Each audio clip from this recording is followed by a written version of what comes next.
হার্টে রিং পরানোর পর জ্ঞান ফিরেছে তামিম ইকবালের, অবস্থা স্থিতিশীল।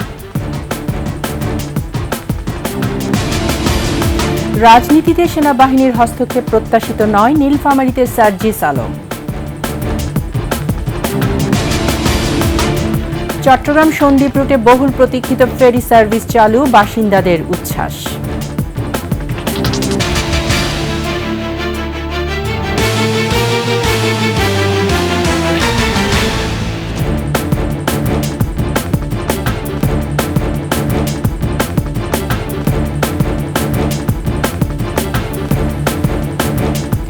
শুনছিলেন সংবাদ শিরোনাম। আমন্ত্রণ ২১ দেশের সংবাদে, সাথে আছে আমি তাইজিন রহমান।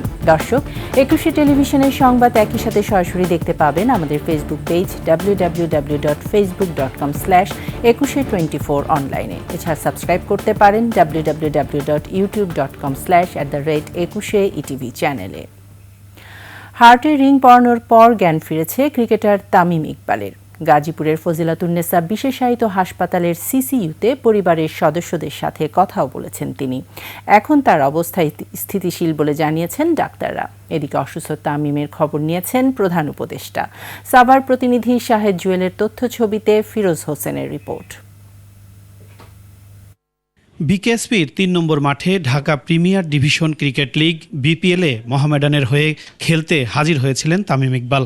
শাহিনপুকুর ক্রিকেট ক্লাবের বিপক্ষে টসের সময় হঠাৎ অসুস্থ বোধ করেন তিনি। পরে সেখানেই প্রাথমিক চিকিৎসা দেওয়া হয়।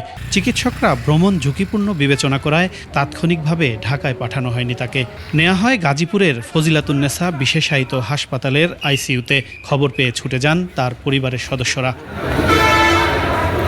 চিকিৎসকরা তার অবস্থা দেখে এনজিওগ্রামের সিদ্ধান্ত নেন। পরিবারের সাথে কথা বলে তার হার্টে রিং পরানো হয়। এ সময় ডাক্তাররা জানান তার দুবার হার্ট অ্যাটাক হয়েছিল। ওনাকে আমরা বলি যে ওনার একটা হার্ট অ্যাটাক হয়েছে। এইটার জন্য একটা এনজিওপ্লাস্টি এবং একটা স্টেন্ট করা হয়েছে। আল্লাহ রহমতে স্টেন্টিংটা খুব স্মুথলি অ্যান্ড এফিশিয়েন্টলি হয়েছে। রিং পরানোর পর তামিমকে সিসিইউতে রাখা হয়েছে। সেখানে নিবিড় পরিচর্যায় আছেন তামিম। তবে জ্ঞান ফেরায় তামিম তাৎক্ষণিক ভালো আছেন বলে জানান ডাক্তাররা। আমরা যেমনটা বলছিলাম যে একটু ক্রিটিক্যাল কন্ডিশনে ছিল, স্টেন্টিংয়ের পরেও এখনও উনি অবজারভেশনে আছেন এবং ক্রিটিক্যাল কন্ডিশনে এখনও কাটেনি, এটা একটু সময় লাগবে। আর আমরা সবাই ওনার জন্য প্রাণপণ চেষ্টা করছি এবং আপনারা সবাই দোয়া করবেন। এদিকে তামিম ইকবালের আকস্মিক অসুস্থতার খবরে আগে থেকে নির্ধারিত বিসিবির বোর্ড মিটিং স্থগিত করা হয়েছে। ঢাকা থেকে গিয়েছেন বিসিবি সভাপতি সহ পরিচালকরা। Firoz Hossain, desk report, ২১ television. Jatiya Nagorik party এনসিপির উত্তরাঞ্চলের মুখ্য সংগঠক সার্জিস আলম বলেছেন, অভ্যন্তরীণ রাজনীতিতে সেনাবাহিনীর হস্তক্ষেপ নয়, বরং দেশের প্রতি তাদের দায়বদ্ধতা থেকে দায়িত্ব পালন করবে। সকালে সৈয়দপুর বিমানবন্দরে সাংবাদিকদের প্রশ্নের জবাবে তিনি বলেন, রিফাইন্ড আওয়ামী লীগ বা অন্য নামে আওয়ামী লীগকে ফিরিয়ে আনার গল্প সেনাবাহিনী সহ অন্য কেউ যাতে না শোনায়। গুজবকে ব্যাধি উল্লেখ করে গুজব বিরোধী সেল তৈরির জন্য সরকারকে অনুরোধ করেন সার্জিস।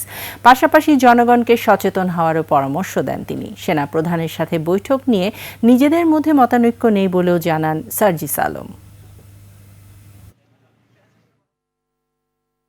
আমাদের পার্টির পক্ষে যেটা বলেছি, আমরা ওই জায়গায় আমরা সবাই ঐক্যমত যে এখানে শুধু বাংলাদেশ সেনাবাহিনী না, এই বাংলাদেশে আর কেউ যেন আওয়ামী লীগের যে কোনো ভার্সনের গল্প না শোনায়, এক।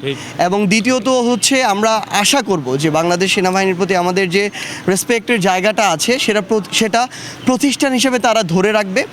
বাংলাদেশের অভ্যন্তরীণ যে রাজনীতি, এই রাজনীতিতে তাদের যে আমরা কখনোই তাদের কোনো হস্তক্ষেপ প্রত্যাশা করব না, বরং তারা প্রতিষ্ঠান হিসেবে দেশের প্রতি তাদের যে দায়বদ্ধতা, তাদের যে কাজ, সেটা তারা ঠিকমতো পালন করে যাবে, এটাই আমাদের প্রত্যাশা। দেশে প্রথমবারের মতো সমুদ্রপথে চালু হয়েছে ফেরি সার্ভিস। সকালে ৫ উপদেষ্টাকে সঙ্গে নিয়ে বহুল প্রতীক্ষিত চট্টগ্রাম সন্দ্বীপ ফেরি সার্ভিস উদ্বোধন করেন নৌ পরিবহন উপদেষ্টা এম সাখাওয়াত হোসেন। নতুন এই সার্ভিস চালুর পর সন্দ্বীপে আয়োজিত অনুষ্ঠানে ভার্চুয়ালি যুক্ত হন প্রধান উপদেষ্টা।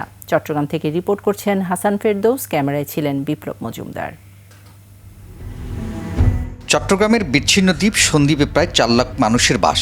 এই জনপদের বাসিন্দাদের প্রতিনিয়ত জীবনের ঝুঁকি নিয়ে উত্তাল সাগর পাড়ি দিয়ে আসা যাওয়া করতে হয় চট্টগ্রামে।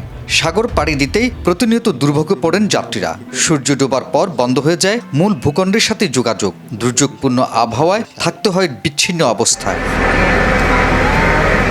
দুর্ভোগ আর ঝুঁকি কমাতে প্রথমবারের মতো চালু হলো চট্টগ্রাম সন্দ্বীপ ফেরি সার্ভিস। সরকারের 6 উপদেষ্টা একসঙ্গে এই প্রকল্পের উদ্বোধন করেন। বিচ্ছিন্ন দ্বীপকেই মূল ভূখণ্ডের সঙ্গে সংযুক্ত করতে পারাটা সরকারের সাফল্য বলে মনে করেন তারা। কাজ না কিন্তু, এবং এই কারণেই কিন্তু এতদিন হয় নাই। তো ওনারা এটাকে চ্যালেঞ্জ হিসেবে গ্রহণ করছেন এবং ওনারা সফল হয়েছেন এই যে আজকের এর মাধ্যমে। খুব খুশি লাগছে আজকে সন্দ্বীপের মানুষের জন্য, আর খুব খুশি লাগছে যে ফজল ভাই যে ভেবেছেন যে ওনার এলাকার মানুষদের এই সমস্যাটার সমাধান করতে হবে। চট্টগ্রাম থেকে নৌ রুটে সন্দ্বীপের দূরত্ব 16.5 কিলোমিটার। ফেরি চলাচলের মধ্য দিয়ে সন্দ্বীপের পর্যটন খাতের পাশাপাশি মানুষের জীবনযাত্রার মান উন্নত হবে বলছেন নৌ পরিবহন উপদেষ্টা। সাস্টেনেবল ডেভেলপমেন্ট ততক্ষণ হবে না যতক্ষণ পর্যন্ত প্রান্তিক অঞ্চলে মানুষের জীবনযাত্রার উন্নতি না করা যায়। পরে সুধী সমাবেশে ভার্চুয়ালি যুক্ত হয়ে বক্তব্য রাখেন প্রধান উপদেষ্টা ডক্টর মোহাম্মদ ইউনুস। সন্দ্বীপকে নৌবন্দর ঘোষণা, কবিরা মুক্ত করা, কাজ উন্মুক্ত করা, ঢাকা কবিরা বাস চালু করা, ফেরিঘাট এলাকায় সংযোগ সড়ক নির্মাণ এবং নৌকা নিয়মিত ড্রেজিংয়ের উদ্যোগ নেওয়া হচ্ছে। এই ছোট ছোট উদ্যোগগুলো সন্দ্বীপবাসীর দীর্ঘদিনের ভোগান্তি কমিয়ে আনবে। বিআইডব্লিউটি জানায় নতুন চালু হওয়া ফেরিতেই চট্টগ্রামের সীতাকুণ্ডের বাঁশবাড়িয়া ঘাট থেকে সন্দ্বীপ যেতে সময় লাগবে 1 ঘন্টা 10 মিনিট। এতে ছোট বড় 35টি যানবাহন পার হতে পারবে। যাত্রীদের ভাড়া নির্ধারণ করা হচ্ছে 100 টাকা, আর ব্যক্তিগত গাড়ির ভাড়া 900 টাকা। ট্রাক 3350 এবং 10 টাকার গাড়ি 7100 টাকা নির্ধারণ করা হয়েছে। হাসান ফেরদৌস, 21 টেলিভিশন, চট্টগ্রাম। ঈদযাত্রায় ঢাকা টাঙ্গাইল মহাসড়কে বাড়ি ফেরা মানুষের দুর্ভোগ যেন চিরচেনা। তবে এবার দৃশ্যপট পাল্টাতে পারে বলে আভাস মিলেছে, কারণ ঈদের আগেই খুলে দেওয়া হবে ঝাওয়েল ফ্লাইওভার। এছাড়া যমুনা সেতুর পশ্চিম পারে 20 কিলোমিটার মহাসড়কের কাজের অগ্রগতিও 80%। এই সড়ক চালু হলে দুর্ভোগ কমবে উত্তর পশ্চিমাঞ্চলের মানুষের। সিরাজগঞ্জ প্রতিনিধি স্বপন মির্জার তথ্য ছবিতে ডেস্ক রিপোর্ট। 11,881 কোটি টাকায় South Asian sub regional economic cooperation SASEC 2 প্রকল্পের আওতায় দেশি বিদেশি 5টি ঠিকাদারি প্রতিষ্ঠান এলেঙ্গা হাটিকুমরুল রংপুর 190 কিলোমিটার 4 লেন মহাসড়ক নির্মাণ করছে। এর মধ্যে 793 কোটি টাকায় 2019 সালের এপ্রিল থেকে 6 নম্বর প্যাকেজে বঙ্গবন্ধু সেতু পশ্চিম গোল চত্বর থেকে হাটিকুমরুল পর্যন্ত 19.8 কিলোমিটার রাস্তা 2022 সালের এপ্রিলে শেষ হওয়ার কথা ছিল। নানা কারণে তৃতীয় দফা মেয়াদ বাড়িয়ে চলতি বছরের জুনে কাজ শেষ করতে জোরে সোরে চলছে কর্মযজ্ঞ। ঈদযাত্রায় উত্তর পশ্চিমাঞ্চলের 22 জেলার অন্যতম গুরুত্বপূর্ণ এ মহাসড়কে ভোগান্তি এড়াতে ঝাওয়েল ফ্লাইওভার খুলে দেওয়ার প্রক্রিয়া সহ অন্যান্য কাজ দ্রুত এগিয়ে চলছে। আসন্ন ঈদে কোনো রকম জ্যাম সৃষ্টির সম্ভাবনা নাই, ফলে ঘরমুখো মানুষ অত্যন্ত আনন্দেই এই অংশ দিয়ে ঘরে ফিরে যেতে পারবে। সংযুক্ত 4 লেন মহাসড়ক সহ দুই পাশের পার্শ্ব রাস্তার কাজও প্রায় শেষ পর্যায়ে। তাই অন্যান্য বারের তুলনায় এবারের ঈদ যাত্রা হবে অনেকটা স্বস্তির। আগে খুবই খারাপ লাগতো আমাদের, কারণ যাবে এই রংপুর, ঠাকুরগাঁও, দিনাজপুর, যাবে রাজশাহী, যাবে কুড়িগ্রাম, বুরগামারি, তারা যাইতে পারে নাই। মানুষের সহজ উপায় হয়ে গেছে, এখানে 40-45 মিনিট বা 1 ঘন্টায় চলে যাওয়া যায়।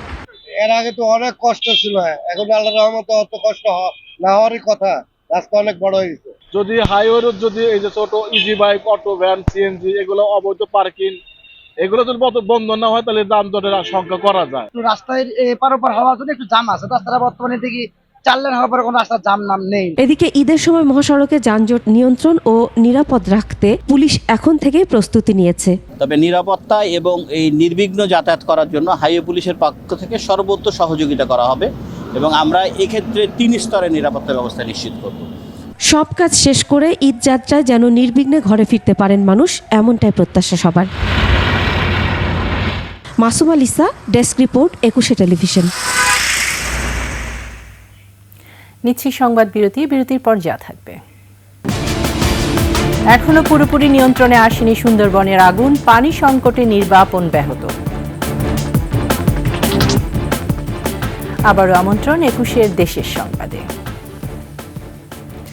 28 ঘন্টা পেরিয়ে গেলেও পুরোপুরি নিয়ন্ত্রণে আসেনি সুন্দরবনের ধানসাগর স্টেশনে 23-এর ছিলা ও শাপলার বিল এলাকার আগুন। ভাটার কারণে নদী শুকিয়ে যাওয়ায় পানি সংকটের কথা জানিয়েছে ফায়ার সার্ভিস। তবে বন বিভাগ ও স্থানীয় স্বেচ্ছাসেবকদের নিয়ে চেষ্টা চালিয়ে যাচ্ছেন তারা। বাগেরহাট থেকে মাইনুল ইসলামের তথ্য ছবিতে ডেস্ক রিপোর্ট।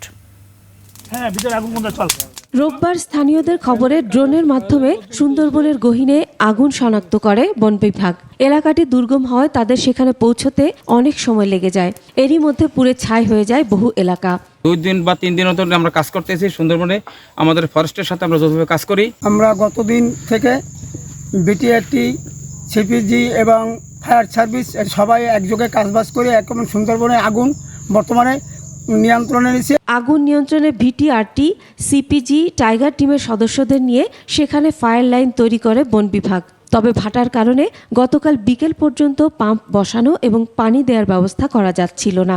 তার উপর অত্যধিক চাপ ও বাতাসের বেগের কারণে দ্রুত ছড়াতে থাকে আগুন। এখানকার মূল সমস্যা হচ্ছে পানি, ভুলা নদীতে যে পানির সোর্সটা, এই সোর্সটা ভাটার জোয়ার ভাটার উপরে নির্ভরশীল। এখানে পানি খুব কম পরিমাণে পাওয়া যায় এবং সর্বোচ্চ 2 থেকে 2.5 ঘন্টা পর্যন্ত পানি চলে। তো মাঝে মাঝে আমাদের মেশিনও কিছুটা কাজ করতেছিল না, যার কারণে আমরা বাধার সম্মুখীন হয়েছি। এর মধ্যে পানি ছিটিয়ে আগুন নিয়ন্ত্রণের কাজ চলতে থাকে। কেউ কাঁচা গাছের ডাল কেটে পিটিয়ে আগুন নির্বাপনের চেষ্টা করেন, আবার কেউ ধোঁয়া ওঠা জায়গা পাড়ি দিচ্ছেন। তবে শেষ খবর পর্যন্ত বিভিন্ন স্থান থেকে সুপ্ত আগুন জ্বলে উঠছে। আমাদের যে পাম্প বা বিভিন্ন ডেলিভারি হুস যে আনুষঙ্গিক মালামাল আছে, সেগুলো এখানে নিয়ে আসতে গেলে নদী পথ ছাড়া যে মরা ভোলা যে খাল আছে, সেই খাল দিয়ে নৌকা দিয়ে নিয়ে আসতে হবে। কিন্তু যখন আমরা এখানে আসলাম, এসে দেখি যে নদীতে পানি নাই, কারণ তখন ভাটার সময় ছিল। তখন জোয়ারের জন্য আমাদের অপেক্ষা করতে হলো। খাল থেকে 3 কিলোমিটার ভিতরে আমরা আগুনটা দেখতে পাই। তো 3 কিলোমিটারের লাইন আমাদের কমপ্লিট করতে হয়েছে ডেলিভারি হোজ কানেক্ট করে। এতে করে আমাদের অনেক সময় লাগে। আগুনের ঘটনাস্থল থেকে পানির উৎস মরা ভোলা নদী প্রায় 3 কিলোমিটার দূরে হয় পানি ছিটাতে বেগ পেতে হচ্ছে বলে জানায় ফায়ার সার্ভিস। রাত 8:30টার পর সেখানে পানি দেওয়া শুরু হলেও ভাটার কারণে ব্যাহত হয়। এজন্যই কতক্ষণে আগুন পুরোপুরি নিয়ন্ত্রণে আসবে তা বলতে পারছেন না তারা।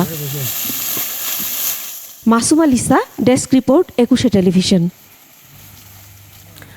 ভারত থেকে আরও 11,500 টন চাল নিয়ে চট্টগ্রাম বন্দরে পৌঁছেছে MVDDS মেরিনা নামে একটি জাহাজ। বন্দর সংশ্লিষ্টরা জানান, উন্মুক্ত দরপত্র চুক্তির আওতায় ভারত থেকে 9টি প্যাকেজে মোট 4,50,000 মেট্রিক টন চাল আমদানি চুক্তি হয়েছে।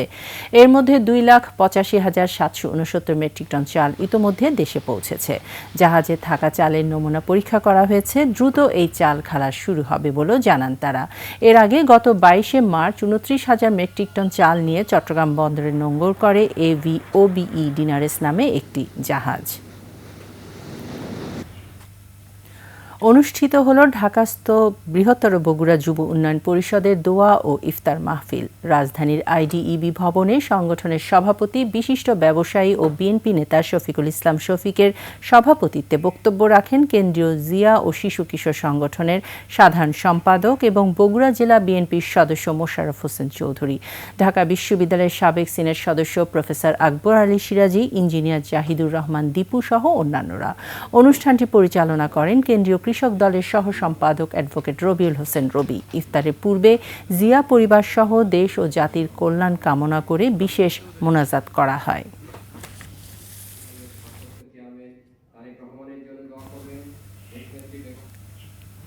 শেষ করছি 21 দেশের সংবাদ। যাবার আগে সংবাদ শিরোনামগুলো জানিয়ে দিচ্ছি আরও একবার। হার্টে রিং পরানোর পর জ্ঞান ফিরেছে তামিম ইকবালের, অবস্থা স্থিতিশীল। রাজনীতিতে সেনাবাহিনীর হস্তক্ষেপ প্রত্যাশিত নয়, নীলফামারীতে সার্জিস আলম। চট্টগ্রাম সন্দ্বীপ রুটে বহুল প্রতীক্ষিত ফেরি সার্ভিস চালু, বাসিন্দাদের উচ্ছ্বাস।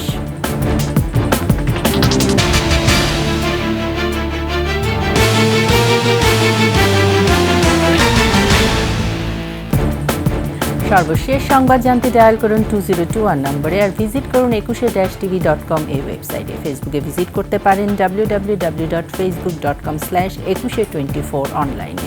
এছাড়া সাবস্ক্রাইব করতে পারেন www.youtube.com/@21etv চ্যানেলে। এতক্ষণ সঙ্গে থাকার জন্য ধন্যবাদ। পরবর্তী সংবাদ সন্ধ্যে ৭টায় দেখার আমন্ত্রণ রইল। ২১-এর সাথেই থাকুন।